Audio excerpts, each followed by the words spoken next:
اور رحیم نے دو صفتیں بیان کی، توجہ ہو، ایک اس کی صفت ہے غالب اور ایک اس کی صفت ہے رحیم۔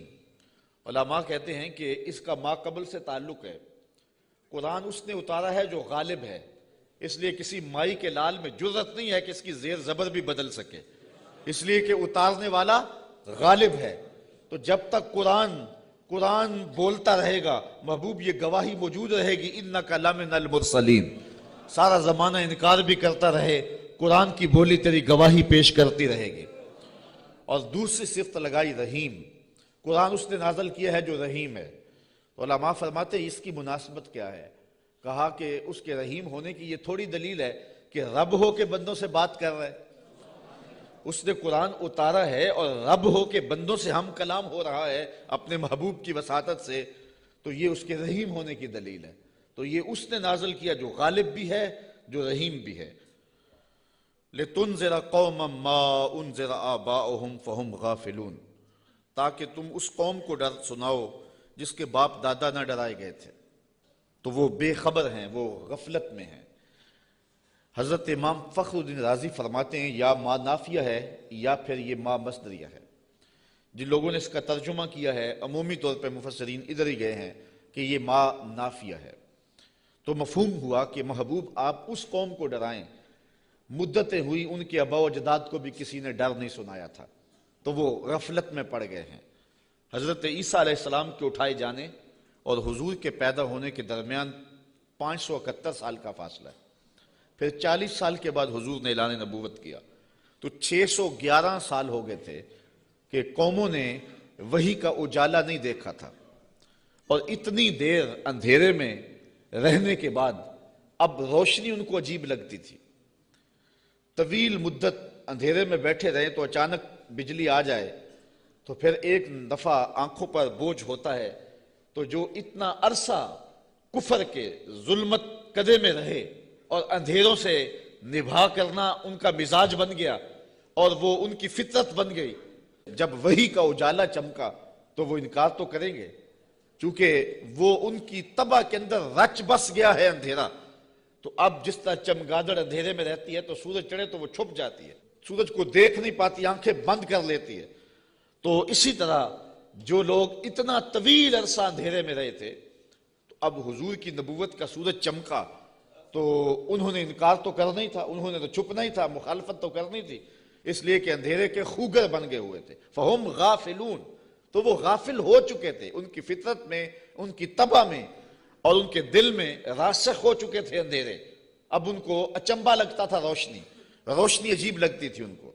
ایک تو ہے اگر یہ ما نافیہ مانے، اور اگر اس ما کو مصدریہ مانے تو پھر اس کا مفہوم یہ ہوگا کہ محبوب آپ ان کو اسی طریقے اور اسی انداز سے ڈر سنائیں جس انداز سے ان کے آباء و اجداد کو ڈر سنایا گیا تھا۔ آپ کوئی نیا طریقہ نہیں لے کے آئے، جو پیغمبروں کا طریقہ پہلے تھا، تنذیر کا، تبشیر کا، آپ اسی طریقے پہ آئے ہیں، اور جس طرح وہ لوگوں کو اور قوموں کو ڈر سناتے رہے ہیں، آپ بھی اسی طریقے پہ ان کو تنذیر کریں، ان کو ڈر سنائیں، ان کو تبشیر کریں، ان کو پیغام حق دیں۔ یعنی آپ کا وہی طریقہ ہوگا جو آپ سے قبل پیغمبروں کا طریقہ رہا ہے، اور جس طرح ان کے آباء و اجداد کو ڈرایا گیا، پیغمبروں نے ان کے بڑوں کو ڈرایا، ان کو بھی آپ اسی طریقے سے ڈرانے کے لیے آئے ہیں۔ اور دوسرا مفہوم جو ما نافیہ کے ساتھ ہے کہ آپ اس قوم کو ڈرانے آئے ہیں، ان کو ڈر سنانے آئے ہیں، ان کو تنذیر کرنے آئے ہیں۔ مدتیں ہو گئیں کہ ان کے آباء و اجداد کو بھی کسی نے ڈر نہیں سنایا تھا، اب غفلتوں کے خوگر ہو گئے ہیں، اب عادی ہو گئے ہیں اندھیروں میں رہنے کے، تو تیری بات ان کو عجیب لگے گی تو مخالفت بھی کریں گے، تانے بھی دیں گے، پتھر بھی اٹھائیں گے، اور گڑھے بھی کھودیں گے، کانٹے بھی بچھائیں گے، طائف کا بازار بھی سجے گا، مکے کی گلیوں میں دکھ بھی آئیں گے، احد اور بدر کی جنگیں بھی ہوں گی۔ اس سخت حالات سے محبوب آپ کو گزرنا ہوگا، اس لیے کہ آپ کا پالا اس قوم سے پڑنے لگا ہے جن کے آباء و اجداد نے بھی مدتیں ہوئی روشنی نہیں دیکھی تھی، تو ان کے پاس جب آپ روشنی کا پیغام لے کے جائیں گے تو ان کو یہ بات عجیب لگے گی، اس لیے آپ ان کو تنذیر کرنے جا رہے ہیں۔ لَقَدْ حَقَّ الْقَوْلُ عَلَىٰ أَكْثَرِهِمْ فَهُمْ لَا يُؤْمِنُونَ، بے شک ان میں اکثر پر بات ثابت ہو چکی ہے کہ وہ ایمان نہیں لائیں گے۔ ابو جہل، ابو لہب، عتبہ اتیبہ اور کئی لوگ ہیں، یہ اتنے راسخ ہو چکے ہیں کفر میں اور ان کے اندر اتنا زنگ چڑھ گیا ہوا ہے کہ محبوب یہ ایمان نہیں لائیں گے۔ آپ گھبرائیں نہیں، اپنے عمل تبلیغ کو جاری رکھیں، کٹھن حالات میں آپ روشنی کے دیے روشن کرتے چلے جائیں۔ اندھیرا چھٹتا چلا جائے گا لیکن اکثر لوگ نہیں مانیں گے، مخالفت کریں گے، کھڑے ہو جائیں گے، مقابلہ کریں گے، بہت کچھ ہوگا۔ محبوب یہ بات طے شدہ ہے کہ آپ کی مخالفت ہوگی اور زیادہ لوگ نہیں مانیں گے۔ اِنَّا جَعَلْنَا فِي أَعْنَاقِهِمْ أَغْلَالًا، ہم ان کے گردن میں، ان کے گلوں میں طوق چڑھا دیے ہوئے۔ حضرت مولا کائنات سیدنا علی المرتضیٰ رضی اللہ تعالیٰ عنہ اپنے ان دونوں ہاتھوں کو یوں جوڑ کر کے اپنی گردن کے نیچے رکھا، تو جب گردن کے نیچے رکھا تو سر اوپر اٹھ گیا، تو فرمایا جس طرح گردن کے نیچے ہاتھ رکھنے سے گردن تن جاتی ہے اور سر اوپر اٹھ جاتا ہے، اللہ نے کافروں کے گلے میں یوں طوق چڑھا دیے ہیں کہ ان کی گردنیں اوپر کو اٹھی ہیں اور وہ چڑھتے ہوئے سورج نبوت کا دیکھ ہی نہیں سکتے ہیں۔ اچھا آگے لفظ بھی فرمایا فَهِيَ إِلَى الْأَذْقَانِ، اور وہ ٹھوڑیوں تک چڑھے ہوئے ہیں۔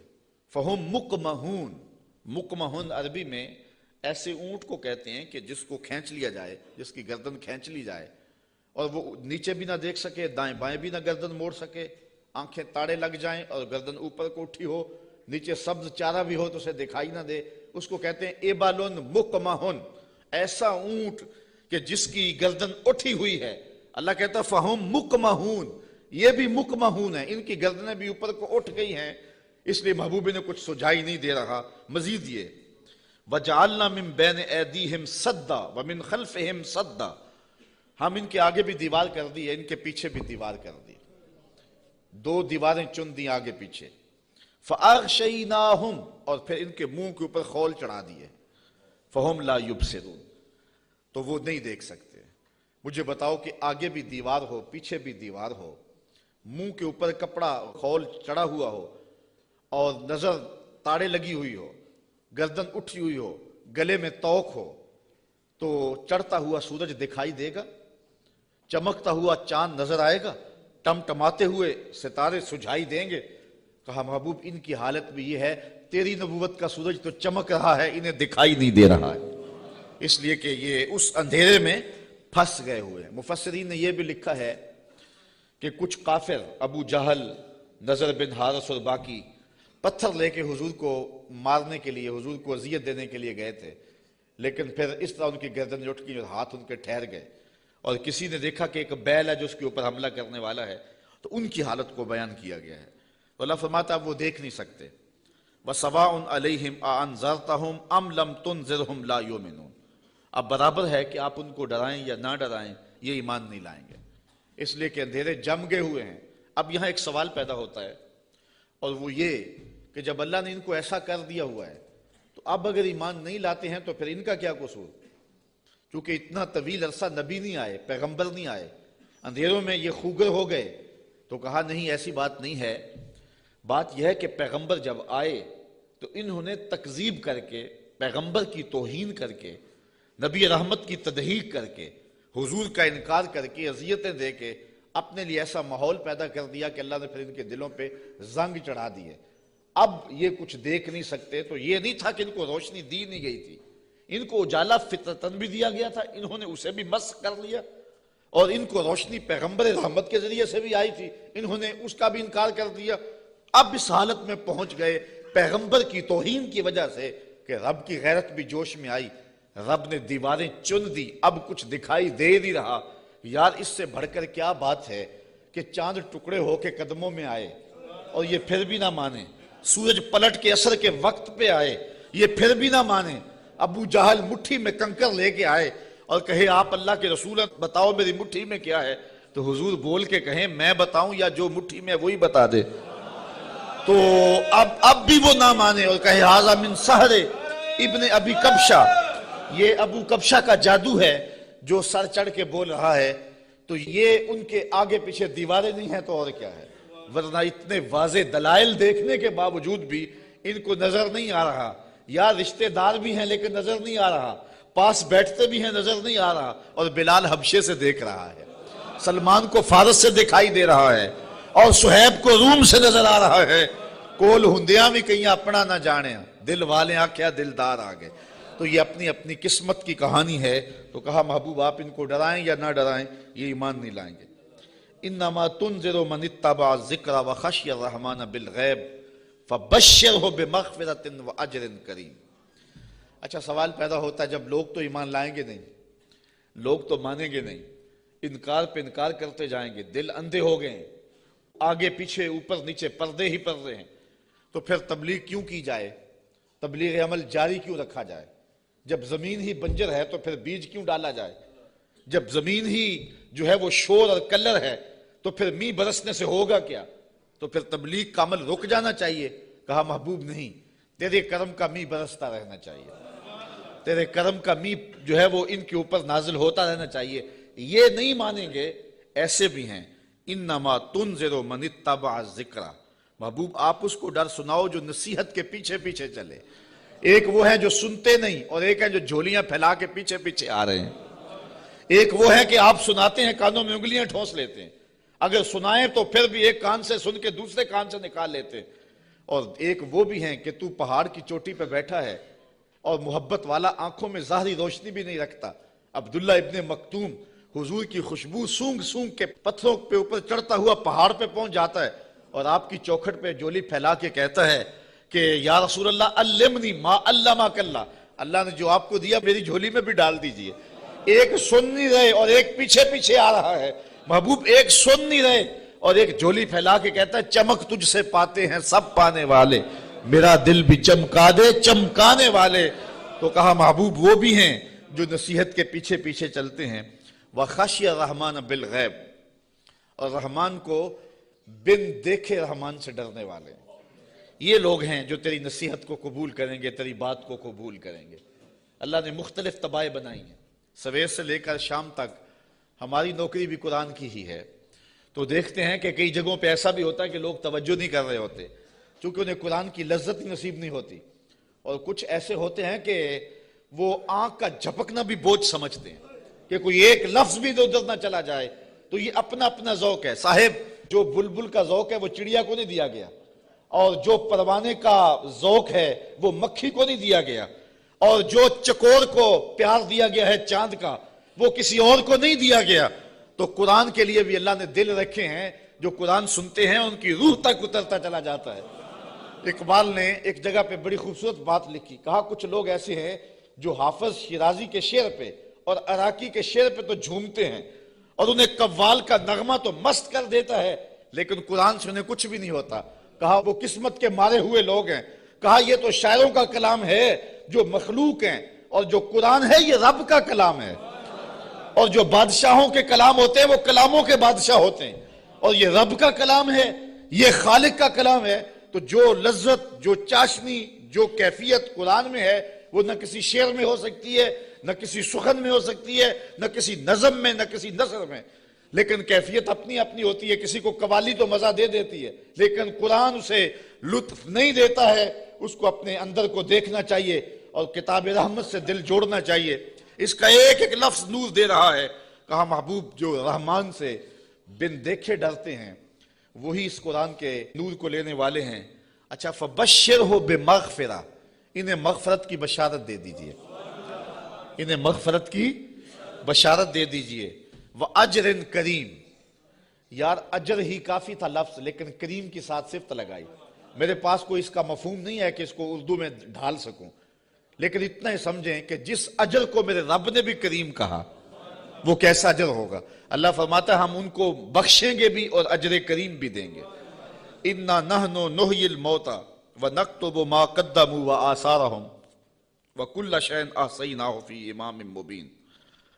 بے شک ہم مردوں کو جلائیں گے, زندہ کریں گے, اور ہم لکھ رہے ہیں جو انہوں نے آگے بھیجا جو پیچھے چھوڑا, اور ہر چیز ہم نے گن رکھی ہے ایک بتانے والی کتاب میں. آج کوئی مانے یا نہ مانے, انکار کرے یا اقرار کرے, تردید کرے یا تائید کرے, رخ پھیر لے یا جھولی پھیلا لے, محبوب آپ پریشان نہیں ہوں گے. ایک وقت آنے والا ہم قبروں سے مردوں کو اٹھائیں گے. آج کوئی مانے یا نہ مانے, ہم نے لکھی ہوئی ہے, ایک ایک بات لکھی ہوئی ہے, وہ روشن کتاب میں. قیامت کے دن نامہ اعمال کھلے گا, سب سامنے آ جائے گا. تو محبوب آپ اپنے عمل کو جاری رکھیں, جو آپ کر رہے ہیں ہم وہ بھی لکھ رہے ہیں, اور جو آگے سے ان کے رویے ہم وہ بھی لکھ رہے ہیں. قیامت کے دن ہر شے سامنے ہوگی اور رب کی عدالت میں سارے فیصلے ہوں گے.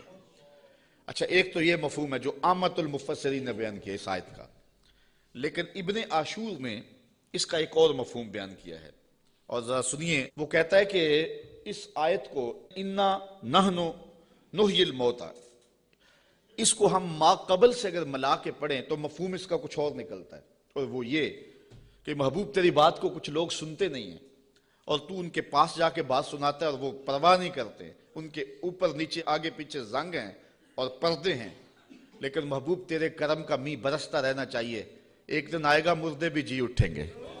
محبوب تیرے کرم کا می برستا رہے، ایک دن آئے گا ان شور اور کلر زمینوں میں بھی پھول کھل اٹھیں گے. اس لیے تو کرم فرماتا رہے اور تو تبلیغ کا عمل جاری رکھ. روزانہ پتھر پہ بھی ایک قطرہ گرے تو ایک دن سوراخ وہاں بھی ہو جاتا ہے. اور محبوب تیری مٹھی بولی جاری رہنی چاہیے. ایک دن زمانہ تیرے کلمے پڑے گا. اور پھر فتح مکہ کے دن لوگوں نے دیکھا سب کے لبوں پہ ترانے میرے حضور کے ہی تھے. تو یہ ہے ایک مفہوم. اچھا، یہ بات بیان کرنے کے بعد جو اگلا رکوع ہے، مضمون لمبا نہ ہو جائے لیکن میں کچھ مضمون آپ کے سامنے رکھ دیتا ہوں اختصار کے ساتھ. اللہ نے اپنے محبوب کے غلاموں کو ان کٹھن حالات میں تسلی دی. وَضْرِبْ لَهُمْ مَثَلًا أَصْحَابَ الْقَرْيَةِ، محبوب انہیں اس شہر والے لوگوں کی کہانی سناؤ. یہ محبوب کے قلب کو اور حضور کے غلاموں کے دل کی تسکین کے لیے اللہ نے کہا، چونکہ کہانیوں کے ساتھ ویسے بھی انسان کا جو رجحان ہے وہ طبعی ہوتا ہے، فطری ہوتا ہے. کہانی کی طرف میلان ایک فطری ہے، انسان کی طبع میں رکھا گیا، شوق سے سنتا ہے. کسی زمانے میں شام کو بچے دادی اماں کے بستر میں گھستے تھے کہ اس سے کہانیاں سننی ہیں، اور دادی اماں اپنی روایات، اپنا کلچر، اپنی تہذیب، اپنا تمدن اور اپنی خاندانی روایات اس کہانی کے اندر سمو کر کے ان بچوں کو اخلاقیات کا درس، اپنے مذہب کا درس اور اچھائیوں کا درس اور تقوی کا درس اس ایک کہانی میں رکھ کے ان کو دیا کرتی تھی. اور وہی ہمارا کلچر تھا، وہی ہماری تہذیب تھی، اور وہ اپنی روایات کو نئی نسل میں منتقل کر کے جاتی. جب سے ہم نے دادی اماں کا بستر چھوڑ دیا ہے اور ٹیلی ویژن کی سکرین سے تہذیب لینا شروع کر دی ہے، اس لیے ہم نے روایات ادھر سے لینی ہے، اور وہی حقیقتوں کے اجالے اور وہی روشنیاں تھی. اور آج ہم پتہ نہیں کیا کس کو کلچر قرار دے رہے ہیں. میں 2-4 دن پہلے لاہور میں 4-5 جگہ پہ درس پہ رہا ہوں اور جگہ جگہ کلچر میلے اور کیا کچھ دیکھتا رہا ہوں، تشہیر اس کی. تو میں کہا تھا جگہ جگہ میں نے کہا یہ ہمارا کلچر نہیں ہے. جو ماہرین ہیں اور جو فنون والے ہیں وہ کہتے ہیں کہ جو کلچر ہوتا ہے کسی بھی قوم کا، اس پر جغرافیے کی اور مذہب کی چھاپ ضرور ہوتی ہے. یہ کبھی نہیں ہو سکتا کہ کسی قوم کا کلچر، اس کی تہذیب اس کے جغرافیے سے اور اس کے معتقدات سے، اس کے عقائد سے ہٹ کر ہو. تو یہ سارتا پا برہنہ کلچر یہ ہمارا کلچر نہیں ہو سکتا، نہ مشرقی کلچر نہ حجازی کلچر. ہمارا کلچر مغرب کی ہواؤں سے نہیں پھوٹتا، مدینے کی فضاؤں سے پھوٹتا ہے. اپنی ملت کا قیاس اقوام مغرب سے نہ کر، خاص ہے ترکیب میں تجھے قوم رسول ہاشمی. آج جو کلچر ہمیں دیا جا رہا ہے وہ قطعاً ہماری روایات نہیں ہے، ہمارا کلچر نہیں ہے، ہمارا تمدن نہیں ہے، ہماری تہذیب نہیں ہے. تو بہرحال دادی اماں سے وہ کہانیاں سننا یہ شوق اور رجحان یہ فطری ہے. تو اللہ تعالیٰ نے قرآن مجید میں کئی کہانیاں ہماری ہدایت کے لیے بیان کی ہیں، اور یہ کہانی بھی وَضْرِبْ لَهُمْ مَثَلًا أَصْحَابَ الْقَرْيَةِ. محبوبی نے اس بستی کے لوگوں کی کہانی سنائے. وہ ایک بستی تھی جس کا نام تھا انطاکیہ، اور یہ شام کے غربی علاقے میں واقع ہے. وہاں اللہ نے 2 رسول بھیجے ان لوگوں کی ہدایت کے لیے. خوشحال بستی تھی، اللہ نے 2 رسول بھیجے، انہوں نے دونوں کا انکار کر دیا. اللہ نے ان کی تائید کے لیے تیسرا رسول بھیجا، انہوں نے اس کا بھی انکار کر دیا. حتیٰ کہ ان نبیوں کی تکذیب کی، انہیں گالیاں دی اور پتھر لے کر ان نبیوں کو شہید کرنے پر آمادہ ہو گئے. جب نبیوں کو قتل کرنے لگے تو شہر کے ایک کنارے پر ایک شخص رہتا تھا. اسے جب پتہ چلا کہ یہ نبیوں کو قتل کر رہے ہیں میری قوم کے لوگ، تو تھا تو وہ مسکین آدمی، لیکن اس کے دل میں جذبہ جاگا. وہ وہاں سے دوڑتا ہوا آیا اور اپنی قوم کو کہنے لگا تم قتل کرنے لگے ہو، میں کہتا ہوں ان کے قدم چومو. تو وہ جتنے پتھر تھے ان نبیوں پر برسنے کے لیے آمادہ تھے وہ اس شخص پہ برس گئے. اور پھر وہ شہید ہو گیا، پھر اس کی لاش سے آواز کیا آئی؟ یہ قرآن کی بولی ہے۔ ذرا توجہ کر لیں، میں اس کی تفصیلات میں تو نہیں جاؤں گا، لیکن اختصار کے ساتھ مضمون آپ نے سن لیا۔ اب قرآن کا لہجہ دیکھیے۔ وَضْرِبْ لَهُمْ مَثَلًا أَصْحَابَ الْقَرْيَةِ، محبوب نے اس بستی کے لوگوں کی کہانی سنائیے۔ اِذْ جَاءَهَا الْمُرْسَلُونَ، جن کے پاس رسول آئے۔ اِذْ أَرْسَلْنَا إِلَيْهِمُ اثْنَيْنِ، ہم نے ان کی طرف دو رسول بھیجے۔ فَكَذَّبُوهُمَا، اس قوم نے ان دونوں کی تکذیب کر دی۔ فَعَزَّزْنَا بِثَالِثٍ، ہم نے تیسرا بھیجا۔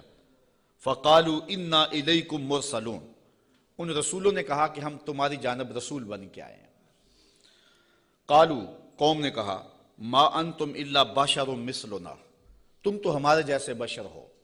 یہ بدبخت اور بد نصیب قوموں کا مزاج رہا ہے کہ پیغمبروں سے روشنی اور نور لینے کی بجائے ان کو بشر کہہ کے ان کی رحمتوں سے اور ان کے دامن سے پھوٹتی ہواؤں سے اور ان کے سینے سے نکلتی شعاؤں سے اور ان کے من سے وابستہ روشنیوں سے اپنے آپ کو محروم کر لیتے ہیں، اور ان کا چلنا پھرنا اور ان کا اٹھنا بیٹھنا، ان کا شادی اور نکاح کرنا اور ان کا بال بچوں میں رہنا اور ان کا بازار میں آنا جانا، اس کو وہ کہتے ہیں کہ یہ اگر نبی ہوتے تو یہ کیوں ہوتا۔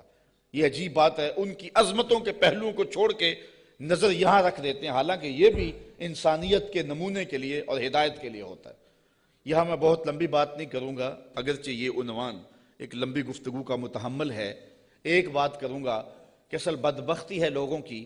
ہمارے بزرگ فرمایا کرتے تھے، تم نے حلیمہ کی بکریوں کے پیچھے پیچھے دیکھا، سدرہ پر جبریل کے آگے آگے نہیں دیکھا۔ بس جو یہاں نظر جما لے تو وہ محروم ہو جاتا ہے، اور جو اس سمت کو دیکھے تو وہ روشنیاں پا جاتا ہے۔ اچھا، دوسری بات، اور اب وہ آپ کی توجہ کے لیے، کہ ایک طرف اس قوم کا رویہ یہ ہے اور کافروں کا یہ مزاج رہا ہے کہ وہ نبیوں کو بشر کہہ کے ان کو رسول ماننے سے انکار کر دیتے، زندہ اور جاوید انسانوں کو، متحرک اور فعال ہستیوں کو، وہ زندہ اور جاوید انسانوں کو بشر کہہ کے نبی ماننے سے، رب کا بھیجا ہوا ماننے سے، رب کا فرستادہ ماننے سے انکار کر دیتے، اور دوسری جانب صنم خانوں کے مردہ پتھروں کو خدا مان لیتے۔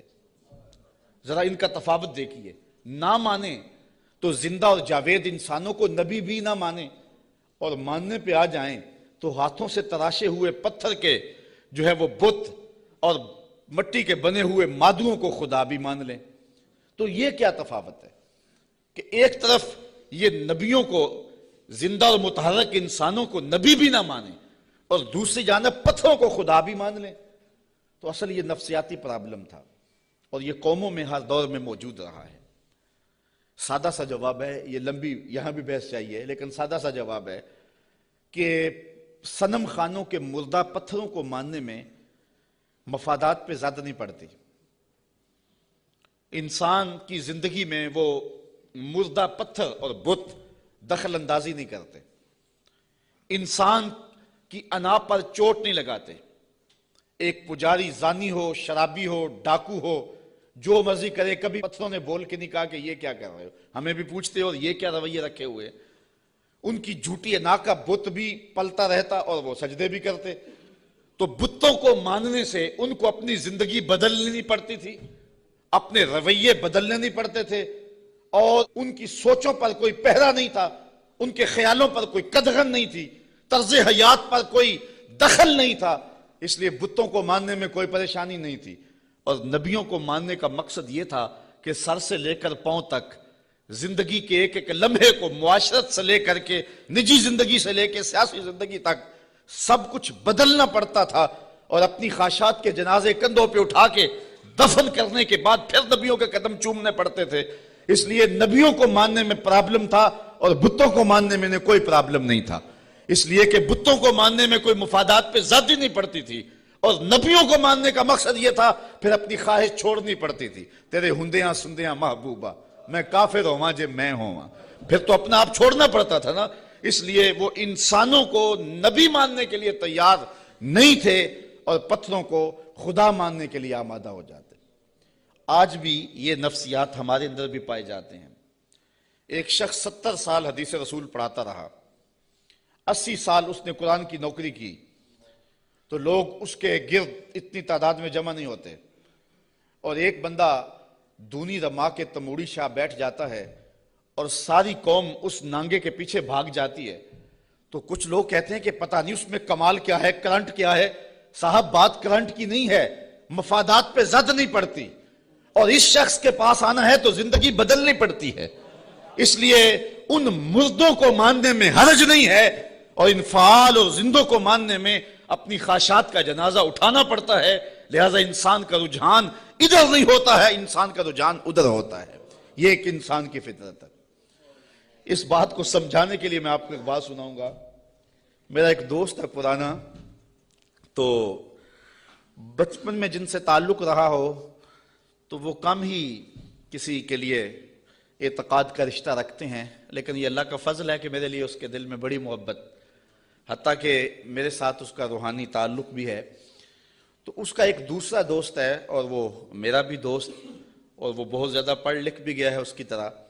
تو اس نے کہا یار دیکھ، میں بھی ایک اعلیٰ منصب پہ ہوں اور حضور کی سنت چہرے پہ ہے، تو تیرے دل کے اندر بھی اس شخص کے لیے محبتوں کے جذبے ہیں، تو بھی میری طرح اس شخص کے ساتھ اپنا باطن کا تعلق قائم کیوں نہیں کر لیتا؟ یہ ایک مرید کے دل میں خواہش ہوتی ہے کہ دوسرا شخص بھی میرے پیر سے وابستہ ہو جائے۔ اس فطری خواہش کے تحت اس نے اس کو دعوت پیش کی۔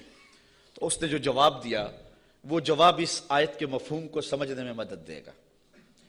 اس نے کہا کہ میں کبھی کبھی اس کی تقریر سنتا ہوں تو یار میں حساس سا آدمی ہوں، رات کو سو نہیں سکتا، تو جس کی تقریریں مجھے سونے نہیں دیتی، اگر میں اس سے تعلق جوڑ لیا وہ تو مجھے زندہ مار دے گا، اس لیے مجھے تو پیر ایسا چاہیے کہ جو سرانے کے نیچے رکھ کے آرام سے سو بھی سکوں، اور جس کو چاہوں تو لپیٹ کے جیب میں ڈال بھی سکوں، اس کے ساتھ تعلق کا یہ رشتہ مجھ سے تو نہیں نبھایا جائے گا۔ تو انسان چاہتا ہے، انسان کی طبع ہے، انسان کی فطرت ہے، جہاں مفادات پہ زد نہ پڑتی ہو تو لوگ وہاں دوڑتے ہیں، اور جہاں مفادات پہ زد ہوتی ہو، جہاں اپنا آپ بدلنا ہوتا ہے، وہاں صائب فکر کے لوگ ہی جاتے ہیں۔ وہ تھوڑے بھی ہوں، زیادہ بھی ہوں، اس سے غرض نہیں ہے، لیکن ہوتے صائب ہیں۔ تو ان کافروں کا مزاج یہ تھا کہ پیغمبروں کی یہ کہہ کے تکذیب کر دی کہ تم تو بشر ہو، اور صنم خانوں کے مردہ پتھروں کو خدا ماننے لگ جاتے۔ وما انزل الرحمن من شیء، کہنے لگے تمہارے اوپر رحمان نے کچھ نہیں اتارا۔ ان انتم الا تکذبون، تم تو معاذ اللہ جھوٹ بولتے ہو۔ گالیاں دی، برا بھلا کہا، تکذیب کی نسبت کر دی۔ اچھا، جو شریف آدمی ہوتا ہے اس کا بھی اپنا مزاج ہوتا ہے۔ شریف آدمی سے کوئی الجھ بھی پڑے تو وہ اپنی شرافت کے دائرے سے نیچے نہیں آ سکتا۔ وہ کسی کو گالی بھی دے تو وہ بھی شائستہ انداز کے اندر اس کو سخت لفظ نہیں دیتا، چونکہ اس کی زبان متحمل نہیں ہوتی سخت لفظ کی۔ وہ شیخ سعدی نے لکھا ہے کہ ایک شخص کو کتے نے کاٹ لیا، تو وہ رات کو کرا رہا تھا، تو اس کی ایک چھوٹی سی بیٹی تھی، تو اس نے دیکھا کہ بار بار میرا باپ اٹھ کے کرا رہا ہے، تو اس نے غصے سے کہا، جب باپ چپ ہی نہیں کر رہا تھا، کرائے جا رہا تھا، کہا بابا بابا تو دندانہ داری، تجھے کتے نے جب کاٹا تھا تو تیرے دانت نہیں تھے؟ اس نے کہا پتر جب کتا کاٹے تو کتے کو آگے سے کاٹا نہیں جاتا۔ تو جو شریف آدمی ہوتا ہے وہ گالی کا متحمل نہیں ہوتا، اور کوئی سخت لفظ بھی کہے تو اس کو بھی تول کے بولتا ہے۔ اب ان کافروں نے تو گالیاں دی، پیغمبروں کو برا کہا، تکذیب کر دی۔ پیغمبروں نے جواب کیا دیا، ذرا سنیں اور زندگی کا حسن دیکھیں اور اچھے لوگوں کی عادات دیکھیں۔ اللہ اکبر۔ تو ان پیغمبروں نے کہا قالوا ربنا یعلم انا الیکم لمرسلون، ہمارا رب جانتا ہم رسول ہیں۔ ایک تو بات یہ، اور دوسری بات تم مانو نہ مانو تمہاری ضرورت بھی نہیں ہے، جب ہمارا رب جانتا ہے کہ ہم رسول ہیں۔ یہاں بات سمجھانے کے لیے مجھے پھر ایک مثال دینا پڑے گی۔ اوچ شریف سے بزرگ تشریف لائے راول پنڈی، تو علاقہ بھر کے جو سادات تھے وہ اپنے اپنے شجرے لے کر کے تصدیق کے لیے ان کے پاس پہنچے، چونکہ یہ جد امجد ہیں سادات کے۔ تو پیر میر علی شاہ صاحب نہیں گئے، تو کسی نے پیر صاحب سے کہا کہ حضرت سارا زمانہ آیا ہے اور اپنے شجروں کی تصدیق کروائی ہے، آپ نہیں گئے؟ تو پیر میر علی شاہ رحمۃ اللہ تعالیٰ علیہ فرمانے لگے کہ میں وادی ہمراہ میں تھا، میری عصر کی سنتیں قضا ہو گئی، سویا تو حضور خواب میں ملے، اور آقا کریم نے فرمایا سید ہو کے عصر کی سنتیں چھوڑتے ہو؟ تو کہا میرے لیے یہ سند ہی کافی ہے کہ حضور نے کہہ دیا سید ہو کے عصر کی سنتیں چھوڑتے ہو، جب حضور نے سید کہہ دیا اب مجھے کسی اور کی تصدیق کی لوڑ ہی نہیں ہے۔ تو کہا تم مانو نہ مانو ہمارا رب کہتا ہے کہ ہم رسول ہیں، یہی سند کافی ہے کہ ہمارا رب کہہ رہا ہے کہ ہمیں رسول ہے۔ اچھا، اگر آپ کی توجہ ہو تو اس سے ایک اور بات میں آپ کے سامنے رکھنا چاہوں گا، جو سچا آدمی ہوتا ہے اس کی طبع کے اندر ایک اطمینان ہوتا ہے، اور جو جھوٹا آدمی ہوتا ہے اس کو کبھی بھی سکون نہیں ملتا، وہ سیاست کے روپ میں ہو، وہ مشائخ کے روپ میں ہو، وہ عالم کے روپ میں ہو، وہ کسی اور بھی روپ میں ہو، اس نے ایک جماعت رکھی ہوتی ہے اپنی تعریف و توصیف کروانے والی، بھنڈ قسم کے لوگ اس کے ساتھ ہوتے ہیں جو زمین سے آسمان تک اس کو اٹھا کے لے جاتے ہیں۔ چونکہ بڑا تعلق مذہبی طبقے سے ہے، ہم دیکھتے ہیں کہ بعض لوگوں کو انہوں نے اپنے ساتھ بھنڈ قسم کے مولوی رکھے ہوئے ہوتے ہیں جو انہیں قطب زماں تو غوث زماں پتہ نہیں کیا کیا کہہ رہے ہوتے ہیں، لیکن ہم ان لوگوں کے چہروں پہ دیکھتے ہیں ان کے اندر چور بول رہا ہوتا ہے۔ اور اسی طرح جس طرح جھوٹا آدمی اس کا سارا زمانہ بھی تعریف کرے تو اسے تو پتہ ہوتا ہے، تو وہ اندر جو ضمیر ہے اس کا ملامت کرتا ہے، اور اس کی پیشانی پہ کچھ لکھا ہوتا ہے جو بصیرت والے لوگ پڑھتے ہیں۔ اسی طرح جو سچا آدمی ہوتا ہے سارا زمانہ مخالفت بھی کرے اور زمانہ گالیاں بھی دے، سچ اس کی پیشانی پہ بول رہا ہوتا ہے، اسے کوئی ضرورت نہیں ہوتی کہ کوئی مجھے کہے کہ تو اچھا ہے، سارا زمانہ مخالف بھی ہو جائے اسے یہ پرواہ نہیں ہوتی۔ انہوں نے کہا تم مانو یا نہ مانو، ربنا یعلم، ہمارا رب جانتا ہے کہ ہم اس کے رسول ہیں، ہمارے سے ڈگری لینے کی ہمیں ضرورت بھی نہیں ہے، ہمارا رب جانتا ہے کہ ہم رسول ہیں۔ وما علینا الا البلاغ المبین، انہوں نے کہا ہمارا اتنا کام تھا وہ ہم نے کر دیا، ہمارا کام تھا تبلیغ کرنا، اور وہ کھلی تبلیغ ہم نے کر دی۔ یہ آپ ہر خطیب سے سنتے ہیں، جب تقریر ختم ہوتی ہے تو آخر میں کہا جاتا ہے وما علینا الا البلاغ المبین۔ تو یہاں میں ایک جملہ کہنا چاہوں گا، اگر کوئی شخص قرآن و حدیث بیان کرنے کے بعد کہے وما علینا الا البلاغ المبین، پھر تو بات جچتی ہے، اور اگر کوئی ایک گھنٹہ لطیفے سنانے کے بعد اور جغت بازی کرنے کے بعد، لوگوں کی پگڑیاں اچھالنے کے بعد پھر کہے وما علینا الا البلاغ المبین، تو بھلا بات جچے گی؟ بات تو تبھی جچے گی جب ان پیغمبروں کے مشن کو ادا کرے اور پھر کہے وما علینا الا البلاغ المبین۔ انہوں نے کہا ہمارا کام اتنا تھا کہ ہم نے تمہارے تک تبلیغ کر دی، اب تمہاری مرضی مانو یا نہ مانو۔ قالوا انا تطیرنا بکم لئن لم تنتہوا لنرجمنکم وليمسنکم منا عذاب علیم۔ کہنے لگے معاذ اللہ ہم تمہیں منحوس سمجھتے ہیں، نحوست کی نسبت ان نبیوں کی طرف کر دی۔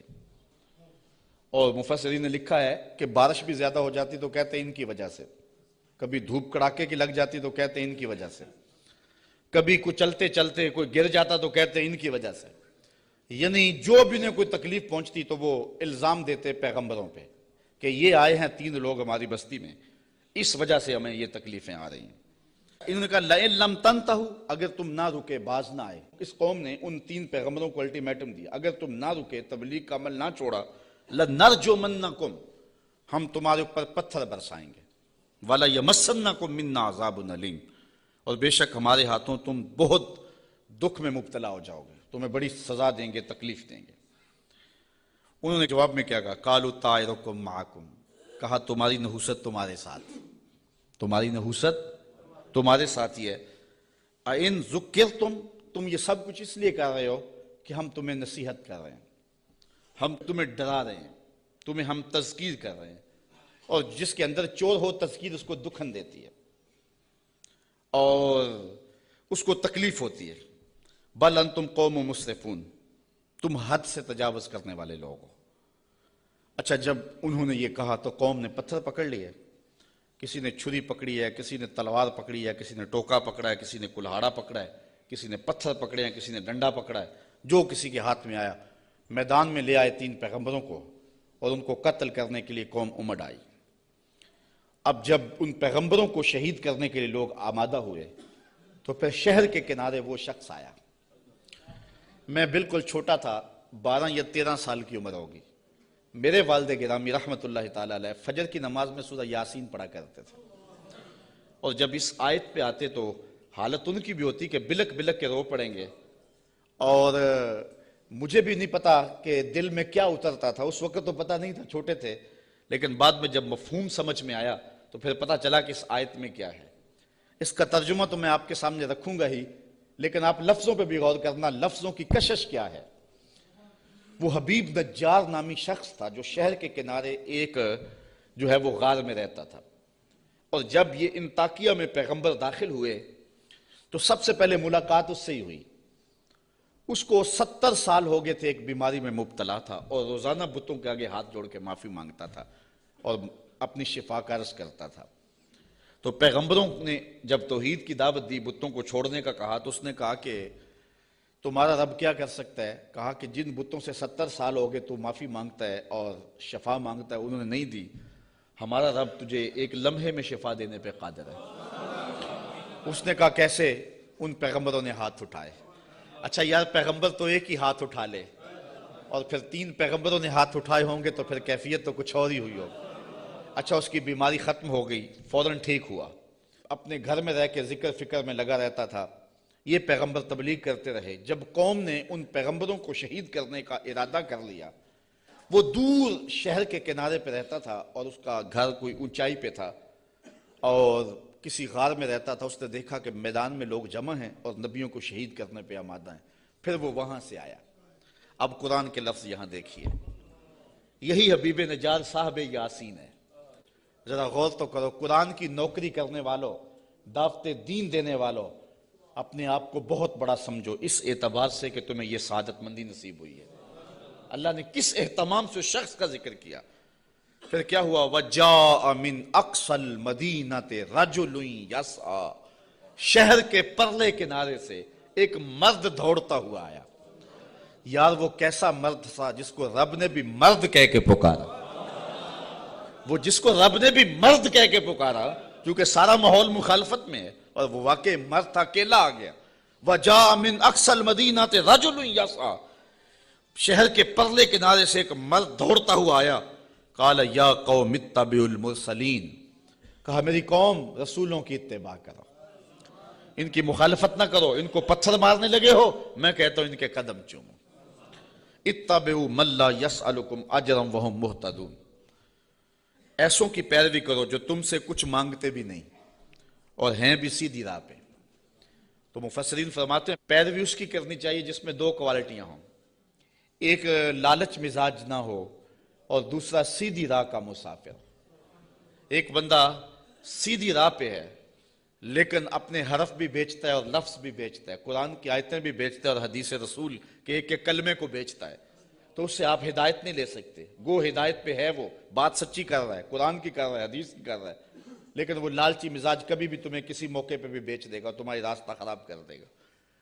اس شخص کے پیچھے نہ چلو جو طبعاً لالچی ہے اور وہ تمہیں خراب کرے گا۔ اور دوسرا وہ کہ ہدایت یافتہ بھی ہو۔